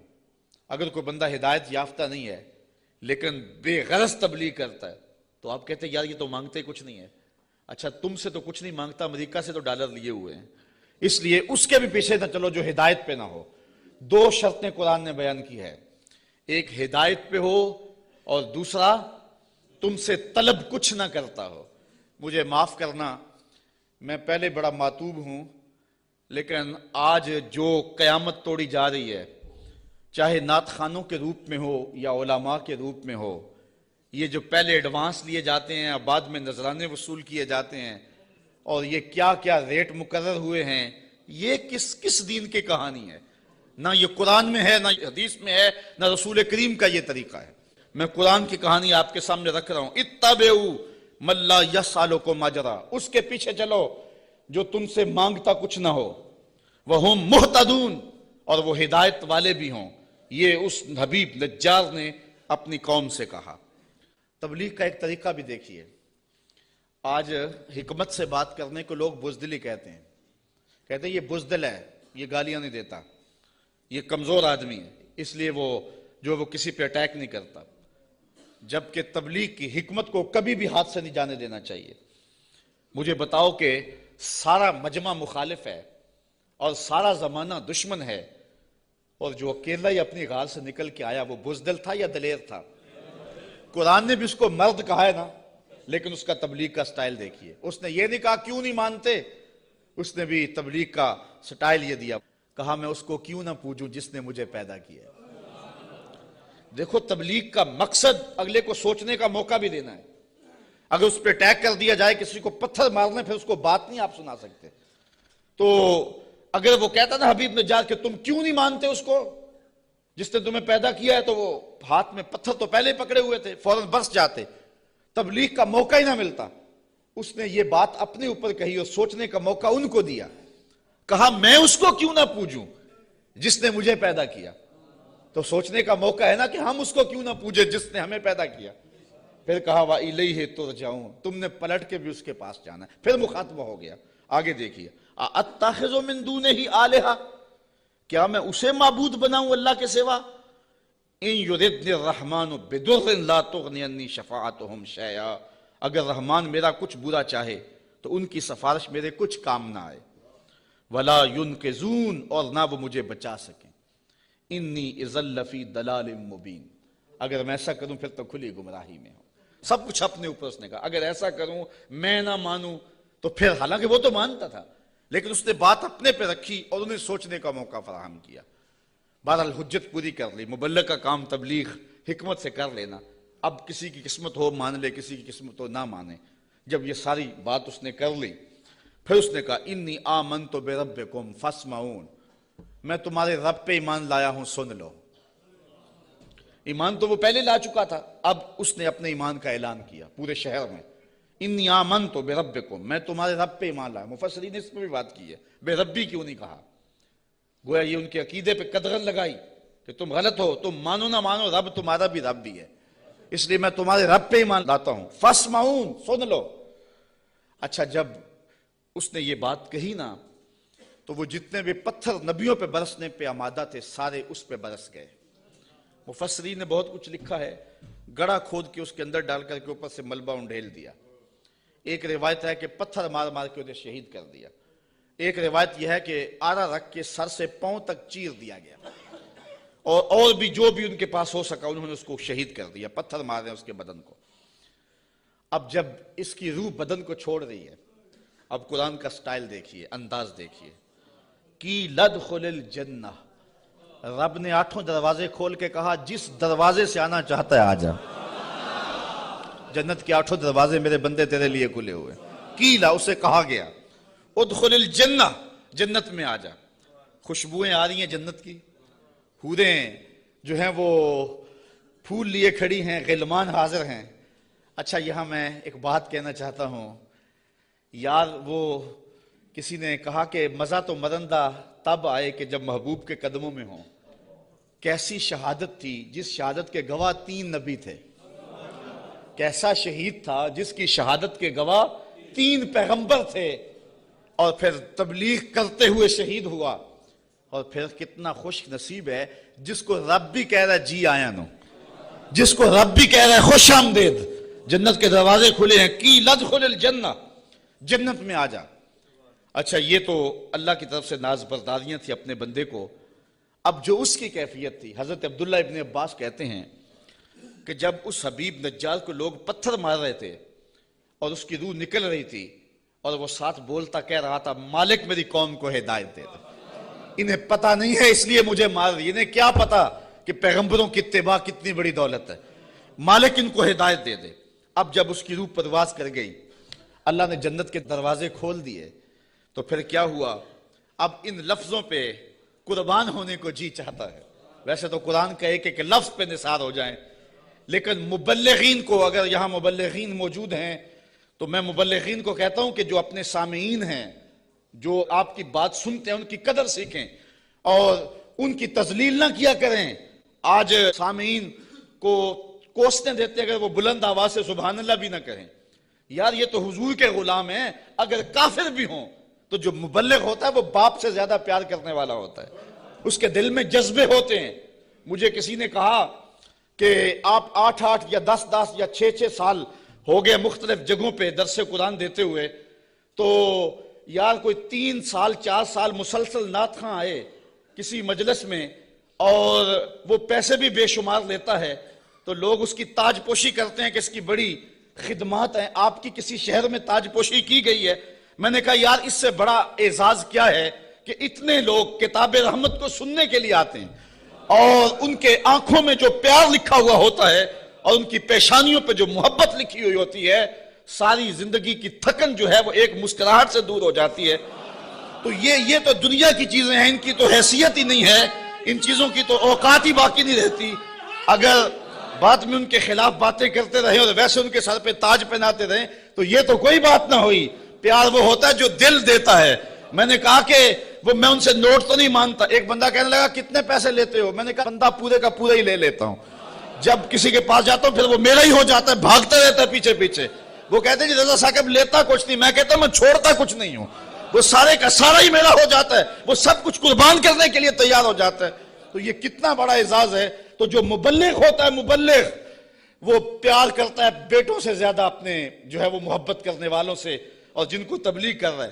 اب یہ تو حضور کے غلام ہیں جن کی ہم لوگ تذلیل کرتے ہیں. کسی کو کہتے ہیں یہ چاول کھانے آگے ہوئے ہیں، کسی کو کہتے ہیں یوں جی سبحان اللہ نہیں کہہ رہے. کیا کیا بولیاں بولی جاتی ہیں. یہی وجہ ہے کہ لوگ دین سے دور ہوتے چلے جا رہے ہیں. مبلغین کو اپنے منصب کا ہی نہیں پتا، اور سینوں کے اندر وہ درک ہی نہیں ہے جو ایک مبلغ کے سینے میں ہونا چاہیے. یہ کافر ہیں کافر، اور پتھر مار رہے ہیں، اور حبیب نجار کو شہید کر دیا ہے. جب روح اڑی نا بدن سے، اور وہ اس بدن کو بھی نوچ رہے تھے، بوٹیاں کھینچ رہے تھے، اور حبیب نجار کی روح جو ہے وہ پرواز کر کے اوپر آ جاتی ہے. اور اس کی آواز کیا ہے بولی ذرا دیکھیے. قرآن بتاتا ہے قالا، حبیب نجار نے کہا، حبیب نجار نے جس کی بوٹیاں نوچ رہے ہیں. اللہ اکبر. یہاں تو پیسے نہ دیے جائیں تو ناراض ہو جائیں، ساؤنڈ سپیکر اچھا نہ ہو تو وہ تذلیل کریں ساؤنڈ والے کی الیاذ باللہ. یہاں تو یہ ہے کہ اچھا کھانا نہ دے تو جو ہے وہ تقریر میں تبصرہ کر دیں، لیکن وہاں ماجرا کیا بوٹیاں نوچ رہے ہیں. اور میں اپنی بات نہیں کہہ رہا، قرآن بتا رہا ہے. جب وہ بوٹیاں نوچ رہے ہیں، وہ حبیب نجار کیا کہہ رہے ہیں؟ قالا یا لیتا قومی یعلمون، کاش میری قوم مجھے دیکھتی، میری بوٹیاں نوچنے والے مجھے دیکھتے. بما غفر لی ربی، میرے رب نے مجھے بخش دیا ہے، میرے رب نے مجھے بخش دیا ہے. اچھا بخشا کیوں ہے؟ مفسرین نے یہاں 3 قول بیان کیے ہیں. حبیب نجار کہتا ہے میری قوم کو پتہ چل جائے کہ میرے رب نے کیوں بخشا ہے. ایک تو وجہ یہ ہے کہ میں نے ان پیغمبروں کے قدم چومے، مجھے تو قتل کر لیا ہے، اگر انہیں پتہ چل جائے کہ مجھے رب نے کیوں بخشا ہے تو چلو مجھے تو قتل کر لیا، ان پیغمبروں کے قدم چوم لے، اب بھی بچ جائیں. دوسری بات، بما غفر لی، اللہ نے مجھے کس وجہ سے بخشا ہے؟ اچھا توحید پر ایمان لانے کی وجہ سے، اور بتوں کو چھوڑنے کی وجہ سے، اور یہ بھی چھوڑ دیں اور ان پیغمبروں کو مان لیں. اور تیسری بات، یہ میرے بدن کو نوچ رہے ہیں اور کہتے ہیں دیکھو مار دیا، آیا تھا توحید کا پرستار، دیکھو ہم نے پرخچے اڑا دیے. یہ مجھے ذلیل کر رہے ہیں، لیکن یہی ذلت میری عزت کا سبب بن گئی، یہی شہادت میرے سر پہ عزتوں کا تاج رکھ گئی. وہ کہتا ہے کہ کاش انہیں پتہ چل جائے کہ میرے رب نے میری عزت افزائی کیا کی ہے. وَجَعَلَنِي مِنَ الْمُكْرَمِينَ، اور مجھے عزت والوں میں کیا ہے، مجھے وقار کی مسند بچھا کے دیے اور مجھے عزت کے تخت پہ بٹھایا ہے. وہ یہ آرزو کر رہا ہے کاش کہ میری قوم کو پتہ چل جاتا. پھر قوم نے حبیب نجار سمیت ان 3 نبیوں کو بھی شہید کر دیا. پھر اللہ کا کیا عذاب ان کے اوپر نازل ہوا، اور کس طرح وہ اللہ کی پکڑ میں آئے، اور پیغمبروں کو شہید کرنے اور حق کی آواز کو مسترد کرنے کی سزا کیا ہوتی ہے. اس عنوان کے ساتھ انشاءاللہ جو اگلی آیات ہیں، اگلے ماہ جب آپ حاضر ہوں گے تو سورہ یاسین کا مضمون چلتا رہے گا. 5 رکوع ہیں، تقریباً 1 مکمل اور 1 نصف کے قریب رکوع مکمل ہو گیا. خیال یہ ہے کہ ہم 4 یا 3 دروس میں سورہ یاسین مکمل کر لیں گے، اور میری آرزو یہ ہوگی کہ سورہ یاسین میں کوئی بھی مس نہ ہو، چونکہ یہ میرے حضور کی آرزو تھی کہ میری امت کے ہر شخص کے دل میں سورہ یاسین ہو. اللہ مجھے آپ کو اپنی رحمتوں اور کرم نوازیوں سے مالا مال. انسان تو انسان رہا. اللہ کے محبوب علیہ السلام نے ارشاد فرمایا اکرموا امتکم النخلہ، اپنی پھپھی کھجور کی عزت کیا کرو، چونکہ یہ حضرت آدم علیہ السلام کے خمیر سے بچی ہوئی مٹی سے بنائی گئی ہے، اس لیے رشتے میں تمہاری یہ پھپھی لگتی ہے. تو انسان کے ساتھ کھجور کا یہ تعلق اس بنیاد پر اس کی تعظیم کرنے کا اور اس کے احترام کو ملحوظ رکھنے کا حکم دیا گیا. بلکہ ایک حدیث میں حضور نے مومن کو مشابہت دی کھجور سے. ارشاد فرمایا کہ مومن کس درخت کے مشابہ ہے کہ جو پھل بھی ہمیشہ دے اور اس کے پتے بھی نہ جھڑے. ایک صحابی کہتے ہیں کہ میرے ذہن میں کھجور کا درخت آیا، لیکن اس کے باوجود میں نے عرض کرنے کی جسارت نہ کی. اس احترام میں کہ بزرگ صحابہ تشریف فرما ہیں، لہٰذا میں کیوں بولوں۔ بعد میں حضور علیہ السلام نے فرمایا کہ اس سے مراد کھجور ہے، کہ مومن کی مثال کھجور کے درخت کی طرح ہے کہ جو خزاں میں بھی چھاؤں دیتا ہے اور ہر موسم میں پھل بھی دیتا ہے، تو مومن کا وجود نفع بخش ہے۔ کھجور کو تعظیم دی کہ آدم علیہ السلام کے وجود سے بچی ہوئی کچھ مٹی سے کھجور کو تخلیق کیا گیا، اور اس کی تعظیم و اکرام کا حکم اس لیے ارشاد ہوا۔ اب آدم علیہ السلام اور بنی آدم کی عزت، تکریم اور احترام کا عالم کیا ہوگا۔ اسلام نے انسان کی تعظیم اور اولاد آدم اور آدم کے احترام کا ہمیں درس دیا ہے۔ اسلام کے علاوہ جتنے بھی مذاہب ہیں ان کے ہاں یہ تصور نہیں ملتا احترام آدمیت کا جو اسلام کے ہاں ہے، بلکہ غیر الہامی مذاہب کے اندر تو انسان کی سخت تحقیر کی گئی ہے۔ میں نے اس دن ڈارون کے حوالے سے آپ کے سامنے بات رکھی تھی کہ اس نے بندروں کی مہذب صورت انسان کو کہا ہے۔ انسان نے انسانوں کو مختلف خانوں میں بانٹ کر انسان کی تذلیل کی ہے۔ ایران عہد ساسانیہ کی تاریخ پڑھے، جو رعایا تھی وہ تو اس قدر ذلت کے مقام پہ تھی کہ العیاذ باللہ۔ اسی طرح مختلف قوموں کے عروج و زوال کی داستان آپ پڑھیں تو آپ کو انسان کی تحقیر ہر دور میں ہوتی ہوئی دکھائی دے گی۔ آج بھی آپ کی ہمسائیگی کے اندر بھارت میں انسانوں کو 4 گروہوں اور ذاتوں میں تقسیم کیا گیا۔ اس میں جو اچھوت ہیں وہ اس قدر گرے ہوئے ہیں کہ انہیں کسی قسم کے کوئی حقوق حاصل نہیں ہیں، حتیٰ کہ وہ اپنے مذہب کی کتاب کی تلاوت بھی نہیں کر سکتے اور اپنے مذہب کی تعلیم کو سن بھی نہیں سکتے۔ اور ان کے مذہب میں یہ بات لکھی ہے کہ اگر شودر کتاب کو پڑھتا ہوا پایا جائے تو اس کی زبان کاٹ دو، اور اگر وہ اپنے مذہب کی تعلیم کو سنتا ہوا پایا جائے تو اس کے کانوں کے اندر سیسا پگھلا کے ڈال دو۔ اس کو یہ حق بھی ان کا مذہب نہیں دیتا کہ وہ اپنے مذہب کی باتیں ہی سن لے۔ اس طرح دنیا کے دیگر مذاہب کے اندر بھی ایسا ہوا۔ ہم تاریخ عالم کے اندر ایسے مذاہب کا تذکرہ بھی پڑھتے ہیں جنہوں نے زمین کو پوتر سمجھا اور انسان کو ناپاک سمجھا، اور مرنے کے بعد زمین کے اندر اس کو دفن نہ کیا کہ زمین ناپاک ہو جائے گی۔ پانی کو بھی پوتر سمجھا، مقدس سمجھا، اور پانی میں بھی نہ بہایا کہ اس سے پانی ناپاک ہو جائے گا، حتیٰ کہ آگ میں بھی نہ جلایا کہ آگ ناپاک ہو جائے گی۔ اب مرنے والا باپ ہے یا ماں، بہن ہے یا بیٹی، بیٹا ہے یا اس کا اور کوئی عزیز رشتہ دار، نہ اس کو پانی میں بہائیں نہ اس کو زمین میں دفن کریں، تو اب اس شخص کا ٹھکانہ کیا ہوگا؟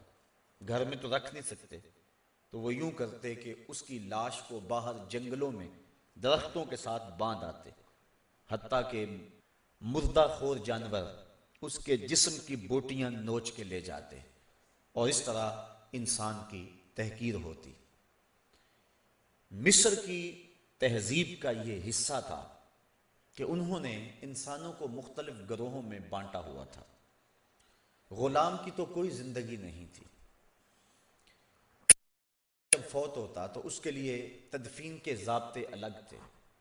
اس کو عام قبر میں دفن نہ کیا جاتا، بلکہ کسی عالی نصب پہاڑ کی گہری غار اس کے لیے منتخب کی جاتی، اس کے اندر اس کے لیے سونے کی مرصع کرسی رکھی جاتی، مختلف غذائیں بھی اس کے لیے اس غار میں رکھی جاتی، اور ظلم یہ ہوتا کہ چند زندہ مرد اور عورتیں اس کی خدمت کے لیے اس غار میں رکھے جاتے اور دیوار چن دی جاتی۔ ان لوگوں کا دم کس طرح گھٹ گھٹ کے مرتا ہوگا اس کا ذرا تصور کیجئے۔ کچھ عرصہ قبل مصر میں کھدائی کے دوران سونے کی کرسیاں اور انسانی ڈھانچے مختلف پہاڑوں سے برآمد ہوئے اور تاریخ کی اس بات پر مہر تصدیق لگ گئی۔ تو انسان کو انسان نے ہی ذلت کا شکار کیا ہے۔ اللہ نے تو انسان کے سر پہ کرامت کا تاج رکھ کے پوری کائنات میں سب سے معتبر ہستی حضرت انسان کو بنایا ہے۔ احترام آدمیت کی تعلیم ہمارے مذہب نے ہمیں دی اور ہمیں اس بات کی تاکید کی کہ جو انسان ہے اس کو حرمت حاصل ہے۔ یہ بکری اور دیگر جانوروں کا گوشت کھایا جاتا ہے، انسان کا جو گوشت حرام کیا گیا ہے یہ حرمت کی وجہ سے کیا گیا ہے۔ اس کے تقدس کے پیش نظر اس کے گوشت کو اور اس کے خون کو، اعضائے بدنیہ کو حرام قرار دیا گیا ہے تقدس اور حرمت کی وجہ سے، ورنہ بکری اس سے پاکیزہ نہیں ہے۔ شوافع اور احناف میں اس بارے میں اختلاف ہے کہ اگر کوئی عورت اس حال میں فوت ہو جائے کہ اس کے پیٹ میں زندہ بچہ موجود ہو تو کیا اس کا پیٹ پھاڑ کر اس بچے کو زندہ نکال لیں گے یا کہ نہیں نکالیں گے؟ تو شوافع کہتے ہیں کہ احترام آدمیت کے پیش نظر اس کے پیٹ کو چاک نہیں کر سکتے، لیکن احناف کا موقف بڑا واضح ہے۔ وہ کہتے ہیں کہ مرنے والا بھی عزت کے قابل ہے، لیکن جو زندہ انسان ہے اس کی تکریم اس سے زیادہ ہے، لہٰذا اس کا پیٹ چاک کر کے اس بچے کو زندہ بچانے کی کوشش کی جائے گی۔ امام طحاوی جن کی معرکۃ الآراء کتاب شرح معانی الآثار حدیث کی بڑی نامور کتاب ہے، تو امام طحاوی کا واقعہ ہی ایسا ہوا۔ آپ کی جب والدہ فوت ہوئیں تو آپ اس وقت شکم مادر میں تھے، تو اس وقت آپ کے ننیال اور ددھیال دونوں میں اختلاف ہو گیا۔ ایک حنفی تھے، دوسرے شافعی تھے۔ بعض نے کہا کہ ان کو یوں ہی دفن کر دیا جائے، لیکن دوسروں نے کہا کہ نہیں، اس بچے کی زندگی بچائی جائے۔ تو احناف کے طریقے کے مطابق امام طحاوی کی والدہ کا پیٹ چاک کیا گیا اور امام طحاوی برآمد ہوئے۔ پھر وہ پڑھے، ان کے ننیال احناف تھے لیکن ددیال جو تھے وہ شوافع تھے۔ تو شافعی مذہب کے مطابق ہی انہوں نے تعلیم حاصل کی، لیکن پھر کچھ عرصہ گزرنے کے بعد جب انہوں نے تحقیقات کی اور کتب کو دقت نظر امعان نگاہ سے دیکھا تو انہوں نے کہا کہ جو مسلک حنفی ہے وہ زیادہ بہتر اور درست ہے اور حقیقت اور فطرت کے زیادہ قریب ہے۔ تو انہوں نے اس مسلک کو چھوڑ کر احناف کے مسلک کو اختیار کر لیا ان دلائل سے متاثر ہو کر۔ لیکن یہ بڑے لطیفے کی بات ہے کہ کسی نے امام طحاوی سے پوچھا کہ تم نے مسلک شافعی کیوں چھوڑا اور مسلک امام ابو حنیفہ کیوں اختیار کیا؟ تو امام طحاوی فرمانے لگے کہ مسلک شافعی تو میرے دنیا پر آنے کے لیے ہی راضی نہیں تھا، تو ہمارے دین نے ہمیں یوں انسان کی تکریم اور عزت سکھائی ہے اور اس بات کی ہمیں تعلیم دی۔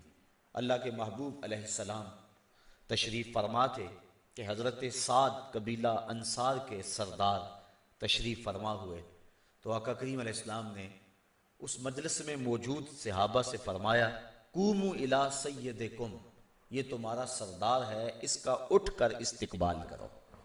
تو یہ احترام آدمیت کی وہ مثال ہے جو حضور نے خود قائم فرمائی۔ لیکن دوسری طرف کوئی شخص کسی سے یہ توقع نہ رکھے کہ وہ میرے لیے کھڑا ہو۔ وہ دوسری جگہ پہ فرمایا کہ جو شخص یہ چاہتا ہے کہ میرے لیے لوگ احتراماً اٹھ کے کھڑے ہوں، وہ اپنا ٹھکانہ جہنم میں تلاش کرے۔ حضور علیہ السلام ایک دن تشریف فرما تھے تو ایک جنازہ آیا، تو آقا کریم علیہ السلام نے صحابہ کو فرمایا، اذا رأیتم الجنازہ فقوموا، جب تم کسی جنازے کو دیکھو تو اس کے لیے اٹھ کے استقبال کے لیے کھڑے ہو جاؤ۔ اور آقا کریم علیہ السلام اٹھ کے اس جنازے کے استقبال کے لیے کھڑے ہو گئے۔ تو جو صحابہ تشریف فرما تھے ان میں سے کسی نے عرض کی، حضور یہ جنازہ تو ایک یہودی کا ہے، یعنی یہ کسی مسلمان کا جنازہ نہیں ہے بلکہ یہ کسی یہودی کا جنازہ ہے۔ تو حضور علیہ السلام نے فرمایا الیست نفسن، کیا وہ جان نہیں ہے؟ تو انسان زندہ ہو تو تب بھی اس کی تعظیم، اور جب وہ فوت ہو جائے تو پھر بھی اس کا احترام ملحوظ رکھا جائے۔ انسان کے اعضائے بدنیاں، یہ ناخن تراشتا ہے، یہ بال اترواتا ہے، اس کو یوں ہی نہیں پھینک دینا چاہیے جس طرح کہ آج کل ہمارے یہ مروج ہے۔ یہ ادب کی جگہ ہیں، اور انسان کے عضو بدن ان کو سنبھال لینا چاہیے اور ان کو دفن کرنا چاہیے یا پانی میں بہانا چاہیے۔ یہ تعظیم ہے انسان کی کہ اس کے بدن کا کوئی عضو وہ بھی نہ رلے، اس کا احترام، گو اس سے الگ ہو گیا، کٹ گیا ہے، اس کے اندر جان باقی نہیں رہی ہے، لیکن ہماری شریعت نے ہمیں اس بات کا درس دیا ہے کہ تم اس کی بھی تعظیم کرو، اس کی بھی عزت کرو۔ اور ہمارے فقہا نے یہ مسئلہ اور جزیہ بیان فرمایا، سور الآدمی طاہر ولو کان کافر، آدمی کا جوتا پاک ہے چاہے وہ کافر کیوں نہ ہو، اس کے کفر کی نجاست اپنی جگہ، لیکن بحیثیت انسان اس کا یہ احترام ہے کہ اس کا جوتا پاک ہے، ناپاک نہیں ہے۔ اسلام سے قبل جس عورت کو حیض آتا اس کے برتن الگ کر دیتے، اور آقا کریم علیہ السلام نے فرمایا لیست الحیض فی یدہا، اس کے ہاتھ میں حیض تو نہیں رکھا ہوا، اور اس کو بھی تعظیم دی، بلکہ جنبی کا پسینہ پاک ہے۔ امام بخاری نے باقاعدہ باب باندھا اس پہ، اگر کوئی شخص جنابت سے ہے اور اس کو پسینہ آ گیا، پسینے کے قطرے گرے، تو وہ قطرے ناپاک نہیں ہوں گے۔ یہ حرمت ہے انسان کی، انسان کی عزت ہے کہ اس کا پسینہ بھی پاک، اس کا جوتا بھی پاک۔ اور میرے اور آپ کے آقا و مولا نے اس بات کی ہمیں تعلیم دی ہے کہ ایک دوسرے کے جوتا کھانے کے اندر شفا رکھی گئی، سور المومن فیہ شفاء، مومن کے جوتے میں بھی شفا ہے۔ آج ہم اپنی زندگی کے اندر اپنے برتن الگ الگ رکھتے ہیں اور باہم اکٹھے بیٹھ کر کھانے میں آر محسوس کرتے ہیں، اصل ہم احترام آدمیت سے واقف نہیں ہے۔ جب دو آدمی اکٹھے کھائیں، میرے اور آپ کے آقا و مولا نے فرمایا طعام الواحد کاف للاثنین، ایک کا کھانا دو کے لیے کافی ہوتا ہے، اور دو کا کھانا تین کے لیے کافی ہوتا ہے۔ جب وہ اکٹھے بیٹھ کے کھائیں، اللہ اس کھانے کے اندر برکت ڈال دیتا ہے جو مل کر کھایا جائے۔ حضرت ابو ہریرہ رضی اللہ تعالی عنہ فرماتے ہیں کہ مجھے سخت بھوک لگی اور حال یہ تھا کہ برداشت نہیں ہو رہی تھی، میں مسجد نبوی کے ایک ایسے زاویے پر جا کے بیٹھ گیا جہاں لوگوں کا گزر ہوتا تھا۔ میرا خیال یہ تھا کہ میں زبان سے سوال نہ کروں، جب انسان مجبور ہو جائے اور بھوک کے ہاتھوں مرنے لگے، بقدر ضرورت سوال کر لینے کی اجازت ہے، لیکن اگر ایسی بات نہیں ہے تو پھر سوال کرنے کی شریعت نے ممانعت کی ہے۔ یہ انسان کی عزت کے خلاف ہے کہ وہ کسی کے آگے ہاتھ پھیلائے، بلکہ امام رازی لکھتے ہیں کہ جتنی بھی مخلوقات ہیں، سب مخلوقات جب کھانا کھاتی ہیں، جب وہ کوئی چیز کھاتی ہیں تو وہ اپنے منہ کو اس کھانے کی طرف لے جاتی ہیں۔ جو جانور پنجوں سے بھی کھاتے ہیں، وہ بھی پنجوں کو پکڑ کے اپنے منہ کے قریب نہیں لاتے، بلکہ پنجوں میں پکڑ کے توڑتے اور منہ کو پھر اس سمت لے جاتے ہیں۔ اس کائنات میں صرف انسان ایسا ہے کہ جو لقمے کو اٹھا کے منہ کی طرف لاتا ہے، اس کو کھانے کی طرف نہیں جانا پڑتا، کھانے کو اس کی سمت آنا پڑتا ہے۔ یہ اللہ نے انسان کی صورت ہی ایسی بنائی ہے اور اس کی حیت ہی ایسی بنائی ہے کہ اس کی عزت میں فرق نہ آئے، تو پھر کیوں کر جائز ہوا کہ وہ اپنے لیے سوال کرے؟ ہاں لیکن فمن اضطر، جب اضطرار کی حالت ہو جائے، مر رہا ہو، تو پھر اس وقت جائز ہے، لیکن صوفیہ اس حالت کے اندر بھی دست سوال دراز کرنا کبھی بھی بہتر نہیں سمجھتے۔ تو حضرت ابو ہریرہ فرماتے میرے اوپر حالت کوئی ایسی تھی، میں آ کے بیٹھ گیا کہ میں سوال تو کروں گا نہیں، لیکن کوئی گزرتا ہوا میرے چہرے کو پڑے گا اور سمجھ جائے گا کہ یہ بھوکا ہے اور مجھے کچھ دے دے گا، میرا گزر اوقات ہو جائے گا۔ میں دروازے پہ بیٹھا تھا کہ حضرت عمر فاروق رضی اللہ تعالی عنہ گزرے، میں نے ان کو سلام کیا اور قرآن مجید کی کسی آیت کے بارے میں ان سے پوچھا، مطلب یہ تھا کہ یہ بتائیں گے، اس دوران ان کی نظر میرے چہرے پہ پڑے گی، یہ جان جائیں گے کہ ماجرا کیا ہے۔ انہوں نے اس کی جو تشریح تھی وہ بتائی اور چل دیے۔ میں نے دل میں سوچا کہ میرا کام تو نہیں بنا۔ تھوڑی دیر کے بعد حضرت ابو بکر صدیق رضی اللہ تعالی عنہ آ گئے، میں نے ان سے بھی کسی مسئلے کے بارے میں بات کی تو انہوں نے بھی اس کو بتایا اور چل دیے۔ میں پریشان کہ میرا پھر کام نہیں بنا۔ کہا چند لمحے گزرے تھے کہ دل و قلب و نگاہ کا مرشد اولین آ گیا، حضور جلوہ فراز ہوئے۔ میں نے حضور سے بھی سوال کیا آقا کریم نے مجھے دیکھا اور مسکرا کے کہا ابو ہریرہ بھوک لگی ہوئی ہے؟ میں نے عرض کیا حضور مجھے بھوک لگی ہوئی ہے، چونکہ سوال ہی یہ تھا۔ کہتے ہیں حضور فرمایا ابو ہریرہ میرے ساتھ آ جا۔ حضرت ابو ہریرہ فرماتے ہیں کہ میں حضور کے ساتھ چلا گیا، حضور اندر چلے گئے، تھوڑی دیر کے بعد مجھے آواز دی کہ ابو ہریرہ آ جاؤ۔ میں جب گیا تو دودھ کا ایک پیالہ تھا۔ فرمایا کہ ابو ہریرہ صفہ کے چبوترے پہ جو لوگ بیٹھے ہیں ان کو بلا لاؤ۔ کہا 70 لوگ تھے جو صفہ کے چبوترے پہ تھے اور میری طرح سخت بھوکے تھے۔ میرے دل میں یہ بات آئی کہ دودھ کا ایک پیالہ ہے اور 70-72 آدمی، مجھے تو کچھ تسکین ہوئی تھی اور جان میں جان آئی تھی، لیکن حکم تھا، میں جا کے ان کو بلا لایا۔ حضور نے میرے ہاتھ میں پیالہ دیا، فرمایا ابو ہریرہ دائیں جانب سے شروع ہو جاؤ۔ کہتے میں نے جب ایک شخص کو وہ پیالہ پیش کیا اور اس نے پیا اور خوب سیر ہو کے پیا، اور میں نے دیکھا کہ پیالے کے کناروں تک اسی طرح دودھ بھرا ہوا ہے، میرے دل کو تسلی ہو گئی کہ اب کام بن گیا۔ پھر میں نے دوسرے آدمی کو دیا، پھر تیسرے کو دیا، 70 آدمی اس پیالے سے دودھ پی چکے، لیکن ابھی تک اس پیالے میں کبھی واقعہ نہیں آئی، لگتا تھا حوض کوثر کی نہر کا کنیکشن اس پیالے سے جڑ گیا ہے۔ کہتے ہیں جب وہ سارے پی چکے، حضور نے فرمایا ابو ہریرہ تم پیو۔ کہتے ہیں میں نے وہ پیالہ اپنے لبوں سے لگایا اور جتنی مجھے خواہش تھی میں نے پیا، میں نے چھوڑ دیا۔ حضور فرمایا ابو ہریرہ اور پیو۔ تو فرماتے ہیں کہ میں نے تھوڑا سا اور پی لیا، پھر فرمایا اور پیو۔ کہا مجھے قسم ہے اس ذات کی جس نے آپ کو حق کے ساتھ مبعوث کیا ہے، میرے بدن کے اندر ایک قطرے کی بھی گنجائش نہیں ہے۔ حضور نے مجھ سے پیالہ لیا اور یہ کہتے ہوئے ساقی القوم آخرہم شربا، قوم کا جو ساقی ہوتا ہے، پلانے والا ہوتا ہے، وہ پینے میں آخر ہی ہوتا ہے، یہ کہہ کے حضور نے وہ پیالہ نوش جاں کیا۔ 70-72 آدمی ایک پیالہ دودھ کا پی گئے۔ اعلیٰ حضرت فرماتے ہیں ہاں جناب ابو ہریرہ کیسا تھا وہ جام شیر جس سے 70 صاحبوں کا دودھ سے منہ بھر گیا۔ میرے استاذ المکرم آپ فرمایا کرتے تھے کہ یہ پہلو تو بڑا واضح ہے کہ دودھ کا ایک پیالہ 70-72 آدمیوں کے لیے کافی ہو گیا۔ فرمایا کرتے تھے کبھی اس پہ بھی غور کر لیا کرو کہ 72 آدمیوں کا جھوٹا 2 جہاں کا سلطان پی رہا ہے۔ کبھی اس معاملے کی طرف بھی آپ کی توجہ جانی چاہیے۔ تو آج ہم مل کے نہیں کھاتے ہیں، ایک دوسرے سے ہمیں گھن آتی ہے اور احترام آدمیت کے ان ضابطوں کو ہم بھول گئے ہیں جو ہمیں شریعت نے دیے ہیں۔ اس لیے جب انسان باہم مل کے بیٹھتے ہیں تو ان کے کھانے میں برکت ہوتی ہے، اور مومن کے جھوٹے کے اندر بھی اللہ تعالیٰ نے شفا رکھی ہوئی ہے۔ اللہ اکبر۔ تو یہ اسلام کا دیا ہوا احترام آدمیت ہے۔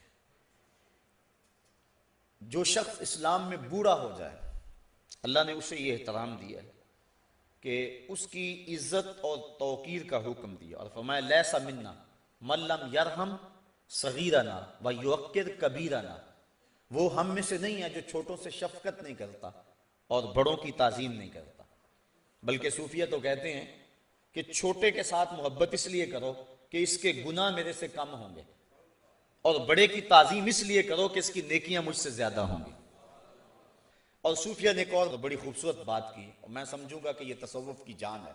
وہ کہتے ہیں جب کوئی عیب دیکھنے کا شوق آ جائے تو پھر اپنے اندر ڈھونڈو، اور جب خوبی دیکھنے کا شوق ہو تو پھر کسی اور میں تلاش کرو۔ اگر یہ مزاج بن جائے تو معاشرے کے اندر کتنی محبتیں پیدا ہو جائے۔ آج ہر شخص اپنے سے دوسرے کو حقیر سمجھتا ہے اور اپنے آپ کو بہتر سمجھتا ہے، جبکہ شریعت نے فرمایا کہ تم اپنے آپ کو ستھرا نہ کہو، اپنے آپ کو جو ہے وہ پاک نہ بتاؤ، بلکہ اللہ جس کو چاہے وہ ستھرا فرما دیتا ہے۔ تو جاہلیت کے وہ تعصبات اور وہ جو غلاموں آقا کے تفرقات اور امیر غریب کے جو تفرقات تھے، اسلام نے ان کو آ کر مٹایا ہے۔ بوڑھا درخور اعتنا نہیں سمجھا جاتا تھا، لیکن اسلام نے اس کو عزت دی ہے، اس کا احترام سکھایا ہے۔ بلکہ امام ابو نعیم الاصفہانی نے حلیہ کے اندر روایت نقل کی ہے، اگر کوئی شخص 70 سال کی عمر میں ہو کر انتقال کرتا ہے، اللہ تعالیٰ اس کے بڑھاپے کا حیا کرتے ہوئے بغیر حساب کے اسے جنت عطا فرما دیتا ہے۔ اور اگر کوئی 80 سال کی عمر میں انتقال کرتا ہے، اللہ تعالیٰ اسے حق شفاعت عطا کرے گا۔ کہ وہ اپنے خاندان اور قبیلے کے کتنے لوگوں کی سفارش کر کے انہیں بھی جنت میں لے جائے گا۔ حضرت بایزید بستامی کا 72 سال کی عمر میں انتقال ہوا۔ بعد میں کسی کو خواب میں ملے، کہا بتاؤ آپ کے رب نے آپ کے ساتھ کیا سلوک کیا؟ کہا جب میں اس کے روبرو پیش ہوا تو میرے مالک نے پوچھا اے بوڑھے بتا میرے پاس کیا لے کر آیا؟ تو کہتے ہیں میں نے جواباً عرض کی مالک بادشاہوں کی چوکھٹ پہ جب فقیر آئیں تو انہیں یہ تو نہیں کہا کرتے بادشاہ کہ کیا لے کر آئے ہو، فقیروں کو تو شہنشاہ یہی کہا کرتے ہیں کیا لینے آیا ہو، میں لے کر کچھ نہیں آیا تیری رحمت لینے آیا۔ بوڑھوں کی تعظیم سکھائی، بچوں کے ساتھ شفقت کا حکم دیا، اور اسلام نے مومن کو گالی دینے سے منع کیا ہے۔ سباب المسلم فسوق وقتالہ کفر، مومن کو گالی دینا فسق ہے اور اس کو قتل کرنا کفر ہے، اور فرمایا کہ جس نے ایک مومن کو قتل کیا گویا اس نے پوری انسانیت کا قتل کیا، اور جس نے کسی ایک جان کو بچایا اس نے پوری انسانیت کو بچایا۔ تو اسلام نے یہ ہمیں آدمی کا احترام دیا ہے۔ بندہ اور آقا کا امتیاز عرب میں بہت سارا تھا، لیکن اس کو عملی طور پہ حضور نے مٹایا۔ خطبہ حجت الوداع کے موقع پر فرمایا کہ میں ان باتوں کو اپنے پاؤں تلے رونتا ہوں، کوئی عربی اجمی، کوئی گورا کالا اور کوئی امیر غریب، ان کے تفرقات نہیں ہوں گے۔ ہاں اللہ کے ہاں عزت کا ایک معیار ہے، اور وہ کیا؟ ان اکرمکم عند اللہ اتقاکم، جو اللہ سے زیادہ ڈرنے والا ہے وہ اللہ کے ہاں زیادہ عزت والا ہے۔ ورنہ سارے انسانوں کو ان کی ماں نے آزاد جنم دیا ہے، اور کسی کو حق نہیں پہنچتا کہ ان کو غلام بنائے۔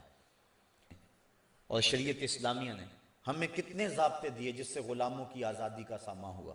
روزہ توڑ بیٹھو تو غلام آزاد کرو، قسم توڑ بیٹھو تو غلام آزاد کرو،